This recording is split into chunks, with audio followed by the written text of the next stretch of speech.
জয়গুরু, আজকে আমি আলোচনা করব একজন মানুষকে ইষ্টে যুক্ত করানোর মতো শ্রেষ্ঠ বা পুণ্যকর্ম আর কিছু নেই। বিবেকানন্দ একবার বলেছেন, ধর্মদান হলো শ্রেষ্ঠ দান। শুধু অন্ন, বস্ত্র বা কিছু টাকা পয়সা বা ঔষধপত্র দিলেই যে হয়ে গেল তা কিন্তু নয়।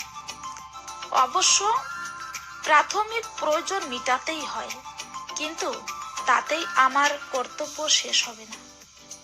ওই লোকটি যাতে আর আর্ত অভাবী বা অসুস্থ না থাকতে পারে, যাতে সে নিজের পায়ে দাঁড়িয়ে আর 10 জনকে প্রতিপালন করতে পারে, সেরূপ যোগ্যতায় তাকে ধীরুর করাতে না পারলে আমার কর্তব্য শেষ হবে না।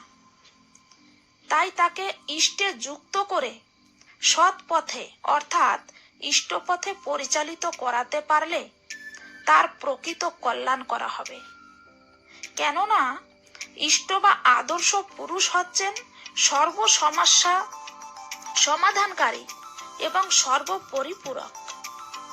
মানুষ যখন নানা বিপদ আপদের মধ্যে পড়ে হাবুডুবু খায়, উদ্ধারের পথ পায় না, তখন যদি সে ইষ্ট বা সদ্গুরুর শরণাপন্ন হয়ে তার চরণে আত্মসমর্পণ করে, তখন তিনি প্রসন্ন হয়ে তাকে তার বাঁচার পন্থা দান করেন।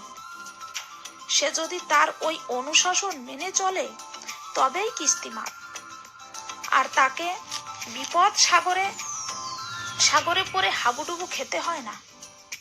ইষ্টের জীবনীয় নীতিবিধি পালন করে সে জয়যুক্ত হয়ে ওঠে। এর প্রথম পদক্ষেপেই হচ্ছে দীক্ষা। দীক্ষায় আনে দক্ষতা।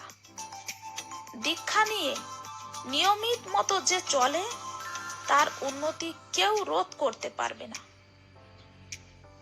তার উন্নতি কেউ রোধ করতে পারে না। জয় গুরু।